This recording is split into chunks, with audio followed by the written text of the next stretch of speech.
I will never forget that. This is just because I lost my country. I lost everything. I lost my hope. Hi, I'm Adrian Lee, filling in for Tamara Kandaker, and you're listening to the Decibel from the Globe and Mail. 2 kilometers far we were living to the airport, but as you know, there were hundreds and thousands of people collected in front of the gate. We were unable to enter to the airport. So, you know, there were only 1 or 2 days.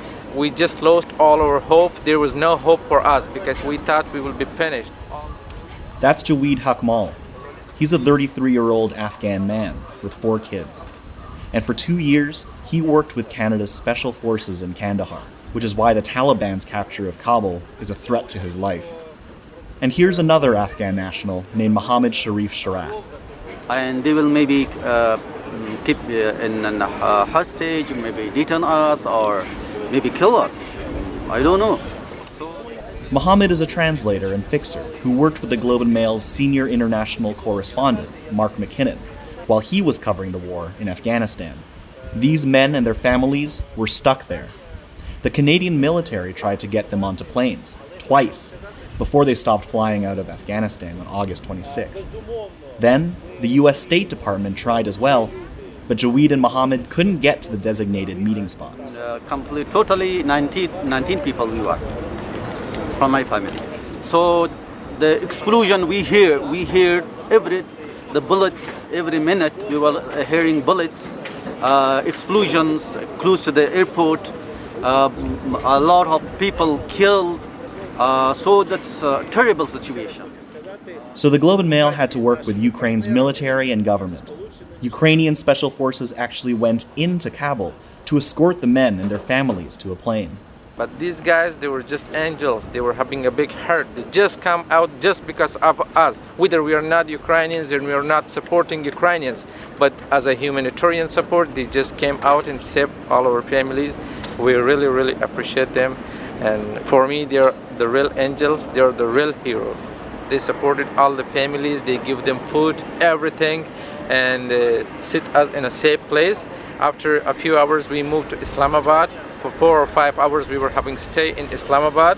After Islamabad, we moved to Baku, Azerbaijan, and after Azerbaijan, we moved here to Ukraine. While Jaweed and Mohammed managed to get out safely, there have been many Afghans who haven't, and are still desperately trying to flee.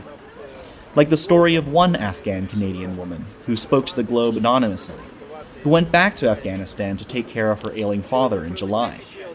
Now she's stuck there, and she's still waiting to hear from Global Affairs Canada.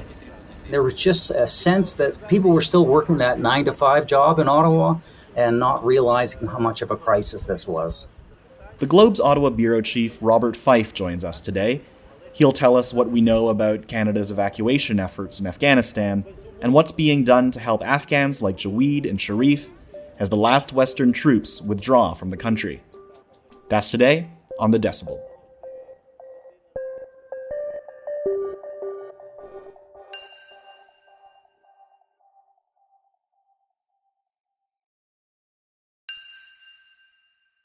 Bob, thanks for coming back on the show. I'm happy to be here. Thanks for having me, Adrian. So, on top of the election, you've been covering the country's rescue mission in Afghanistan. At this point, do we know how many people Canada has evacuated from Afghanistan? Well, we know that we've evacuated 3,700 people, but many of these were not Canadians, and they're going to other countries. 8,000 people had applied for special visas. That's not Canadian citizens, but these are Afghanis. But it's many more than that because their families are going to have to be included in it. So the number, I think, of 8,000 is probably not accurate. And what we don't know is actually how many Canadian citizens of the 3,700 got out. We do know that there are Canadian citizens still in Afghanistan that have not been evacuated and are now in safe houses. Do you have any sense of how many more people Canada is expecting to receive? No, we don't know. And I think it's going to be a lot larger than the 8,000 people who've applied for special visas. Many people that I've talked to managed to get out, but had brought their families to the airport, were not allowed to get them on the aircraft. And obviously, they're going to be applying for visas as well. And the government has also agreed that there will be family reunification.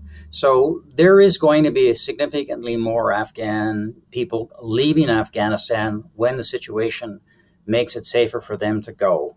And that is all up in the air because we have no idea who's going to form the Afghan government, how they are going to operate, whether they will let people out or not.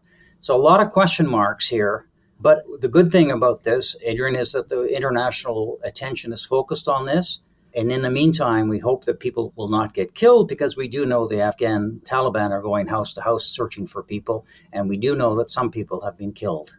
What could happen to the people who have exit papers to come to Canada but are stuck in Kabul or elsewhere in Afghanistan? Well, they're in a bad situation. The federal government is telling them to stay put. So are Canadian veterans who really deserve much of the credit for trying to get the evacuation underway. They're telling people as well, stay in your houses, stay in the safe houses until we can figure out a way for you to get out. Now, the only option here, Adrian, is to go to a third country. The problem is that Iran has closed its borders. Uzbekistan is returning people. Turkmenistan is not allowing people in either. The only option seems to be maybe to get through to Pakistan, but the Taliban have also closed the road. So for people to get to another country is the only viable way they're going to be safe. And Canada has said it'll honor the special visas if you can get to a third country. But right now, it's pretty difficult for any family to get to a third country. The other option, which the international community is working on with the Taliban, is to say once the Americans are gone from the airport and hopefully international flights will be able to come in, the Taliban will let certainly Western expats get on these planes. But again, a question mark is whether they're going to let Afghan nationals on. Because the Taliban are saying, well, you have to have an Afghan passport and you have to have proper documents before we will let you go. I don't know about you or me, but if you're an Afghan and you work for Western powers, you're going to go to the Taliban and say, can you give me a passport so I can leave? You'd have to think very carefully about that. Do you have a sense of what the mechanics of Canada working with other nations looks like in terms of getting more folks out of Afghanistan? Well, the leaders or the foreign affairs ministers are talking. In fact, the U.S. Secretary of State Blinken is talking to Western allies today, including Mark Garneau, to try to figure out a way to get as many of these refugees out of the country as they can. The United States is the lead power talking to the Taliban. Canada is not talking to the Taliban. We're relying on the Americans to do so. As you know, the Americans haven't actually had a great record on this either. This crisis has started because the Americans did not believe, and we did not believe, that the Taliban would take over Kabul so quickly. They figured maybe October, and they actually listened to the Afghan president, Ghani, who told them, don't try to evacuate people very quickly because it'll undermine confidence in our government. And then he drove out of Afghanistan, apparently with a car full of U.S. cash. I mean, how are you seeing this play out on the election campaign trail? Well, it hasn't been very good for Trudeau. You can see his numbers have dropped significantly. He's now in a dead tie with the Conservatives. He called the election on the day Kabul fell, and it's been a bad 2 weeks for him because those questions have dominated questions put to him on the election campaign. And the pictures and images of people trying to escape and the horror stories from Afghan families and Canadian nationals who have been stuck in Kabul are pretty heart-wrenching, and he's the prime minister, so he's going to wear it. You know, there was a failure of the bureaucracy to deal with this properly. They were asleep at the switch, and I spoke to a senior government official last night who said, you know, bureaucracies are inherently slow and unwilling to move quickly. It takes political leadership to kick them in the butt and financial resources to get people moving. And when you're running an election campaign, you're not thinking about the plight of Afghanis. And that's really what happened. The government, in the lead up to this, was focused on the election campaign and calling an election campaign. And when this hit, everybody was not prepared. It was a bureaucratic disaster. Incompetence, gummed up system. Afghanis ask for documents that they don't have, like they don't have passports. So why can you ask them for a passport? They don't have PDFs because they don't have very good computers. They have phones. People were calling in panic to Global Affairs, and they didn't answer the phones all the time. The online system was just a mess. And there was just a sense that people were still working that 9-to-5 job in Ottawa and not realizing how much of a crisis this was. Mm-hmm. Is that what you're getting the sense of from the people you're speaking to, as far as the characterization of the Canadian evacuation efforts? You know, it's been very difficult when you're talking to people in Kabul who are hiding or were at the airport, and tens of thousands of people were there. It was heat. People were fainting. They didn't have water. Some of them were standing in this moat of a sewage system outside the gates of Kabul airport. And you can imagine the feelings that they had when they were asked for documents they didn't have, when they tried to call and they couldn't get through. One person called, finally did get through to somebody and was asking for information. They said, well, I can't help you unless you get into the airport.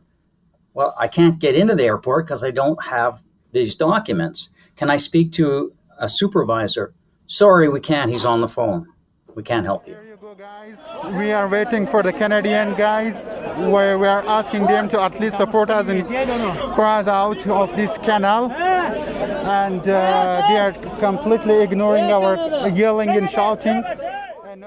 I mean, can you imagine being in that kind of a situation with your children, your family? You're afraid the Taliban are going to kill you, and you get this coldness from Canadian bureaucrats.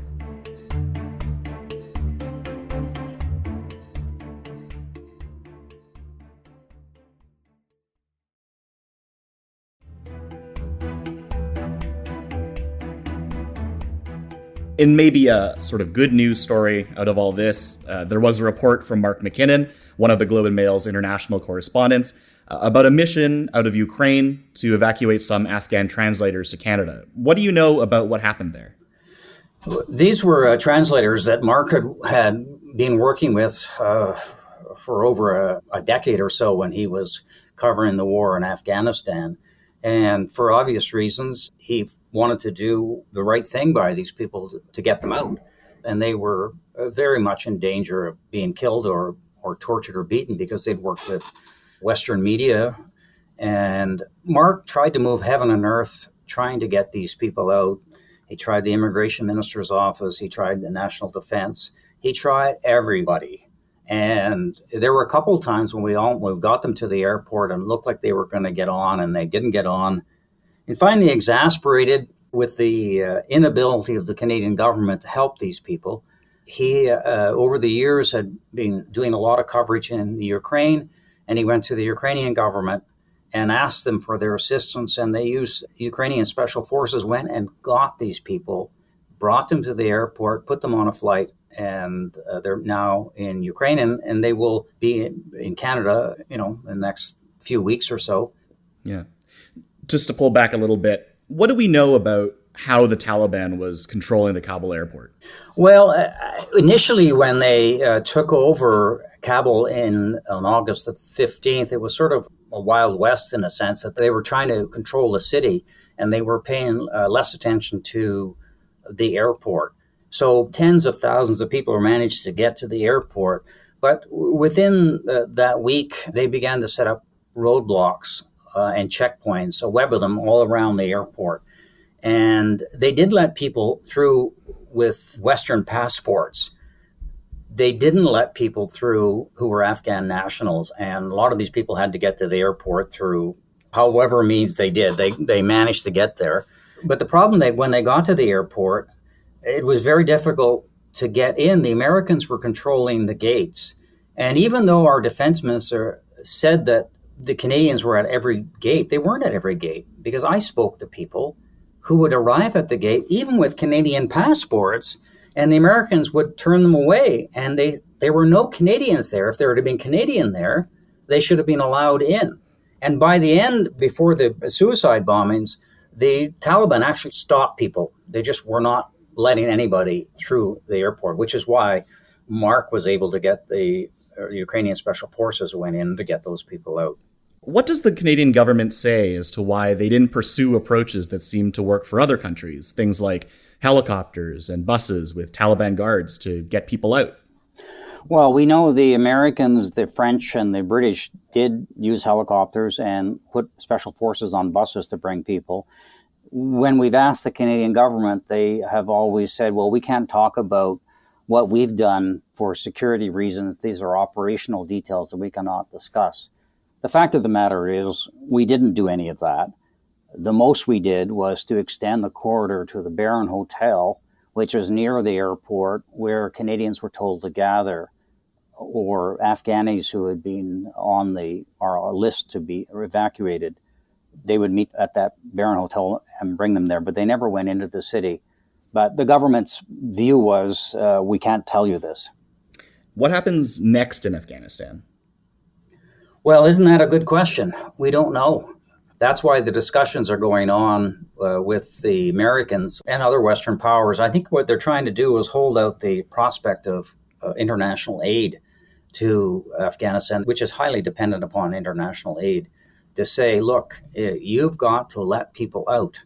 And if you expect to get billions of dollars of foreign aid, you're not going to get it if you don't allow people out. But it's anybody's guess, because the Taliban are just forming a government now. It looks like they're not going to have a president. They're going to have a 12-man ruling council. And Bob, you've been reporting on politics for decades. You've been reporting, period, for longer. But these are brutal, desperate images we're seeing out of Afghanistan. Last week, a suicide bomber killed more than 100 people. We've seen people standing in an open sewer trying to get the attention of Western soldiers, people passing their children and babies over barbed wire fence to soldiers. So just on a personal level, how do you compartmentalize this news to avoid feeling what a lot of people are feeling, which is despair?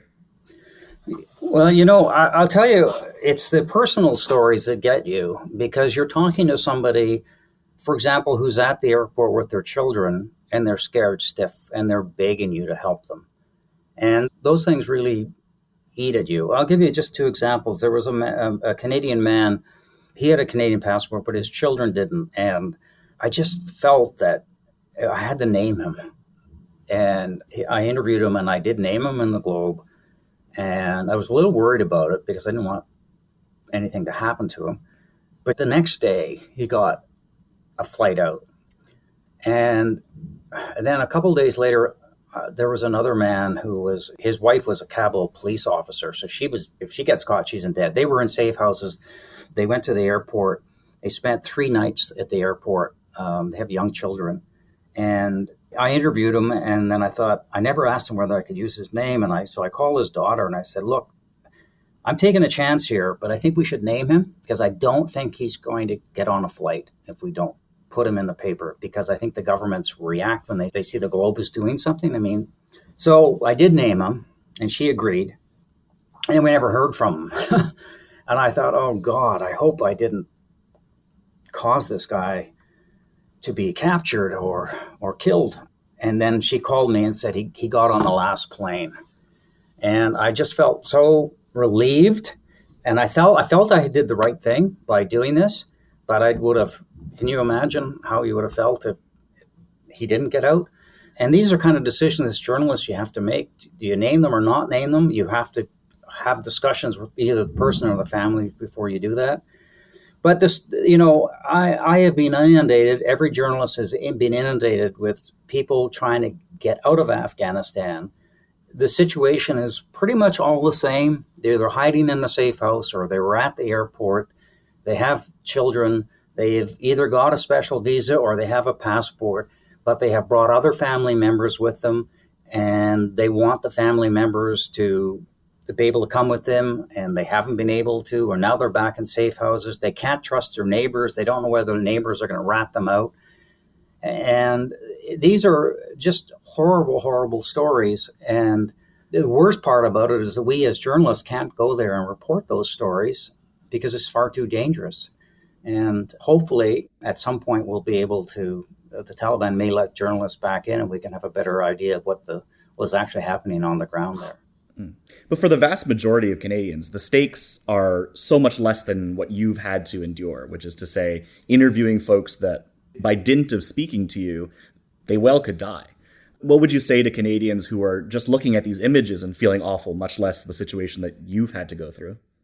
Canadians are feel these stories. I mean, we brought in the Vietnamese boat people, we brought in the Syrians. Canada is a country that just welcomes people who are in dire situations, and most Canadians will open their homes to people, and I hope we will have a system where we can have private sponsors, because that will be, I think, really important to try to get people in. Private sponsorship is really one of the most successful programs we have in Canada. I mean, the Vietnamese boat people are just like amazing. A lot of them were private sponsors, and people came here with nothing, and they had somebody with them for a year, and next thing you know, they've got businesses and they're thriving as a community. And the same story is with the Syrians we brought in. And this is what I foresee for the Afghan people that we bring in. We're accepting 20,000. I hope we bring in even more, because our country is richly profited from immigrants, and particularly immigrants who have had to leave really terrible situations, and they get to come to a country like Canada, which is safe and relatively prosperous, and it's a place for them and their families to grow and prosper. Bob, thanks for joining us. You're welcome. Thank you. That's the show. I'm Adrian Lee. The Decibel's producers are Madeline White and Katja Mikhailovich. David Crosby edits the show, and Michal Stein helped edit the episode. Angela Pacenza is our executive editor. Thanks to Robert Fife, our Ottawa bureau chief. He's on Twitter at Robert Fife. And to get the latest on Afghanistan, visit our website at globeandmail.com. If you want to email us, you can reach us at thedecibel@globeandmail.com. We always want to hear from you. Thanks so much for listening.